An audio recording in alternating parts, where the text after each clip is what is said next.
أعوذ بالله من الشيطان الرجيم. بسم الله الرحمن الرحيم. الحمد للہ وکفا والسلام علی عبادہ الذین اصطفیٰ اما بعد۔ امام بخاری اور امام مسلم رحمہم اللہ نے سیدنا انس بن مالک رضی اللہ تعالی عنہ سے اللہ کے رسول صلی اللہ تعالی علیہ وسلم کا ارشاد نقل کیا ہے، سووا صفوفکم فإن تسویۃ الصفوف من اقامت الصلاۃ، کہ لوگوں جب جماعت سے نماز پڑھنے لگو تو صفوں کو بالکل سیدھا اور برابر کیا کرو، کیونکہ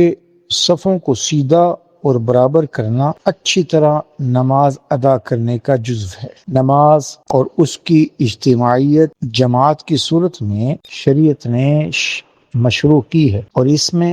مسلمانوں کی اجتماعیت کا اظہار ہوتا ہے۔ لہٰذا اس خاص عبادت کے لیے اور اس خاص عبادت کے وقت میں شریعت نے صف بندی کا جو طریقہ تعلیم تجویز فرمایا، اس میں یہی ہے کہ لوگ بالکل برابر کھڑے ہوں اور کوئی آگے کوئی پیچھے ایسے نہ ہو، بلکہ ایک منظم انداز سے اس عبادت کی تکمیل ہو۔ چنانچہ قرآن پاک میں اللہ نے جب نماز کی اقامت کو حکم دیا، اقیموا الصلاۃ یقیمون الصلاۃ، نماز کو قائم کرنے والے ہیں، نماز کو قائم کرو، تو اقامت الصلاۃ کا جو حکم دیا گیا اور جو مسلمانوں کے لیے اہم فریضہ ہے، تو اس کی کامل ادائیگی کے لیے صف بندی اور صف بندی میں بھی صفوں کا بالکل سیدھا اور برابر ہونا اس کے اہتمام اور کمال کا مظہر ہے۔ چنانچہ نبی علیہ السلام کا یہ عمل امام ابو داود رحمہ اللہ نے نقل کیا ہے کہ نبی علیہ السلام جب نماز پڑھانے کے لیے امامت کی جگہ پر کھڑے ہوتے تو پہلے دائیں جانب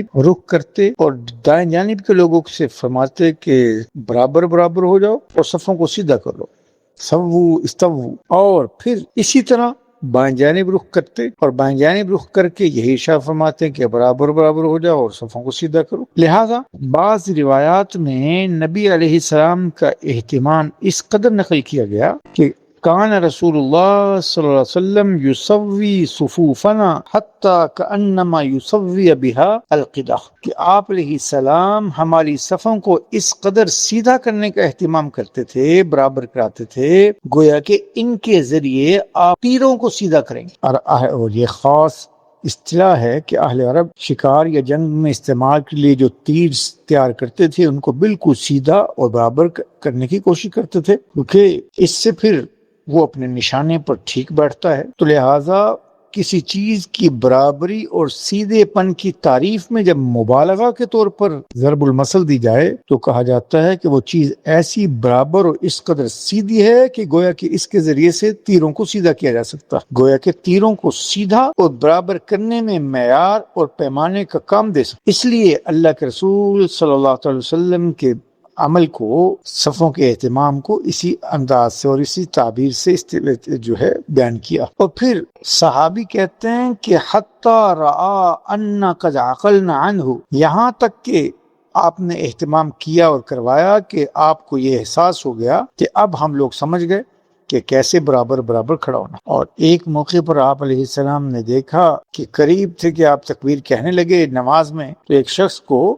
صف سے آگے نکلا وہ دیکھا، وہ آپ علیہ السلام نے ارشاد فرمایا کہ اللہ کے بندو لَتُصَوُّنَّ صُفُوفَكُمْ أَوْ لَيُخَالِفَنَّ اللَّهُ بَيْنَ وُجُوهِكُمْ، کہ اپنی صفوں کو بالکل سیدھا رکھو، بالکل برابر رکھو، ورنہ اللہ تمہارے رخ ایک دوسرے کے مخالف کر دے گا۔ تو بظاہر اس حدیث سے یہ معلوم ہوتا ہے کہ صفوں کا ٹیڑھا پن مسلمانوں کے اختلاف کے اظہار میں مؤثر ہو سکتا ہے، کہ حدیث کی خبر یہی ہے، پھوٹ پڑ سکتی ہے، وحدت اور اجتماعیت پارا ہو جائے گی صفوں کے ٹیڑھا پن کی وجہ سے، اور وہ بھی بے پرواہی کی وجہ سے، کہ اگر کوئی شخص صفوں کو سیدھا کرنے میں بے پرواہی کرے اور کوتاہی کرے تو حضور کی خبر یہ ہے کہ اگر ایسا کرو گے تو اس کی سزا میں اللہ تمہارے رخ ایک دوسرے سے مختلف کر دے گا، باہمی اختلاف، وحدت، اجتماعیت ختم ہو جائے گی۔ تو صفوں کا اہتمام کرنا نماز کو قائم کرنے میں سے ہے کہ اللہ کا ہم سے مطالبہ اقامت الصلاۃ ہے۔ اور اس حدیث میں حضور نے فرمایا کہ فإن تسویۃ الصفوف من اقامت الصلاۃ، کہ صفوں کو سیدھا کرنا، برابر کرنا، یہ گویا کہ